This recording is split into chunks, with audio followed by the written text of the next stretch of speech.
guys, it's Alice, and today it is time to talk about the books I read in the first part of January. The first book that I read was Washington Black by Essie Dugin. This is historical fiction, and in it we meet this 11-year-old slave from Barbados who is chosen to become his master's brother's manservant, and this changes the course of his whole life. This was quite a good book, and I enjoyed it for the most part.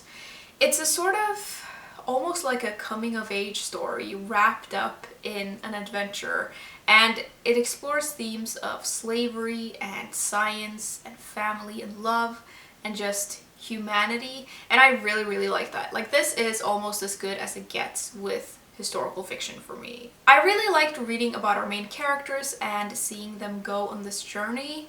I love the different settings, and I do love just stories in general set in this era, especially when they sort of involve discovery and science. I think the writing overall is really strong, and there are some parts that are especially excellent and beautiful. I do think that this book starts off stronger than it finishes. Like, I would say for the first maybe 2/3 of it, I was really immersed in the story and I was really enjoying it. And then towards the end, I just felt like it started slipping a little bit, and I don't really know why. Like, I can't put my finger on it. But it just felt like the story got harder to get through, and not in a good way. And to be honest, I don't really know how I feel about the ending. Normally I think I would give this kind of book 3 stars, but I gave it 4, mostly because the writing is really good, and I did enjoy most of the book, and I was really into it. I don't think it's the kind of book I'm gonna forget for a while, if that makes sense, and I think that's a good sign, and it's definitely worth a read if you like the sound of the story. Secondly, I finished a book in Norwegian, and it was Eventyrlig evolusjon by Hanna Nyborg Støstad. Now, when I mentioned this in a recent haul, I said that I didn't know how to translate this word, but I saw someone else translate it, and I think the perfect word for it is enchanting. So this translates to Enchanting Evolution, and it's a non-fiction book about evolution, and it takes a look at all these different animals and just explores why they do what they do. This was a fun and interesting little book to read, and I love reading about evolution and animals and their behavior, so it's no surprise that I really enjoyed this. There were a lot of animals in here that I had never heard of before, so that was really cool. Like, there's a part in here about a frog that shoots blood out of its eyes, which is the most disgusting thing, but it's also fascinating. I also really liked the last few chapters in this, where it goes a little bit into how animals can, and most of them can't, survive in a rapidly changing world, which is what we're living in with climate change and everything. I thought that was really interesting. I will say though, I did find this whole book a little bit more basic than maybe I had hoped. Like, there were some parts I really wish we had delved a little bit deeper into. And I do also think that this book would have been raised to a completely different level if it had some like illustrations or pictures in it. Either way though, this was fun and fascinating, and it's the perfect kind of book to read if you like reading about animals, and I gave it a 3 out of 5 stars. Second to last, I finished Long Bright River by Liz Moore. This was sent to me by the publishers, and it's a literary fiction slash suspense novel, and it's set in Philadelphia, where we meet these 2 sisters who were inseparable when they were young, but now that they're older, they have gone in very different directions, with one becoming a police officer and the other being out on the streets, victim to her own addiction. And then one of the sisters goes missing at the height of all of these murders that are going on in the area, and the other sister is desperately trying to find her. I thought this was very good, and it's the kind of story that has a lot of elements to it that I generally enjoy in books, so it's no surprise that I really enjoyed this. There is a bit of mystery in this book, but that's not what makes it good. It's the characters and the relationships between them, and getting to know the main character and seeing her navigate both her professional life and her family life was really interesting and sometimes a little infuriating.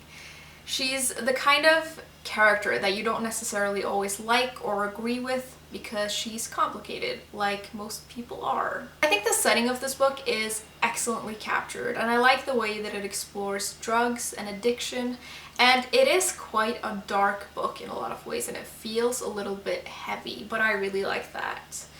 It's also the kind of story that flips between past and present, but it focuses mostly on the present, and I feel like that worked very well with the story. It's not a perfect book though. I do think that it is quite slow, especially in the beginning, and sometimes sort of slow burns in books are really good, but I think maybe this is a little bit too slow sometimes.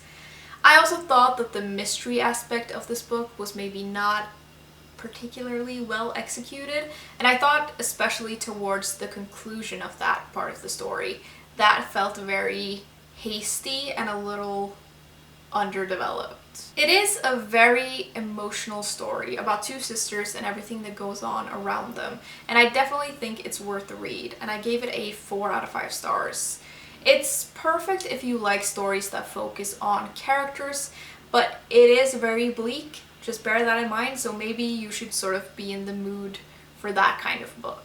Lastly, I finished Shadows of Winterspell by Amy Wilson. This is middle grade fantasy, and it's set in a world with fae and fairies, and in it we meet this young girl who has lived her whole life in this house just outside of Winterspell Forest, and at the beginning of the story she decides to venture out and go to school, and she quickly learns that there is more to the magical world than she knew.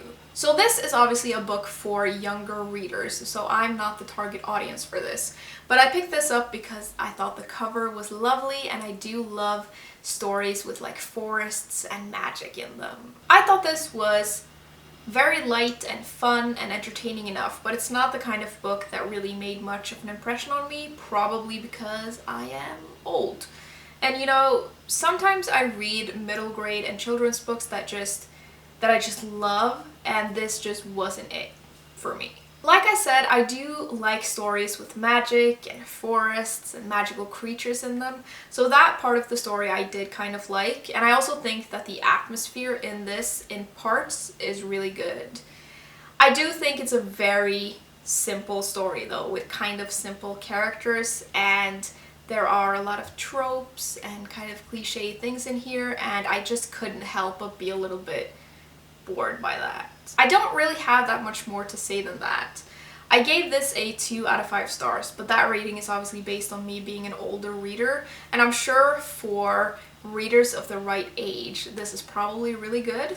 I will also say it does get bonus points for having a map. Before we go, I'm just going to quickly show you the books that I'm currently reading. I've got this, which is called Battling the Gods by Tim Whitmarsh, and this is a nonfiction book about atheism in the ancient world. And I am enjoying this, and I feel like I'm learning a lot, but it is kind of dense. Like, there's a lot of text to the page and not a lot of breaks, and it's just a lot of information, so I'm just taking my time with this. And then I'm also reading 10 Minutes, 38 Seconds in This Strange World by Elif Shafak, which I guess is kind of historical fiction, and I am really enjoying this. Okay guys, those are all of the books that I had to talk about today. I would of course love to know what you guys have been reading lately, and I'd love to know what was your first book of the year, because I feel like that's always like a fun thing to talk about, and I will see you soon. Bye!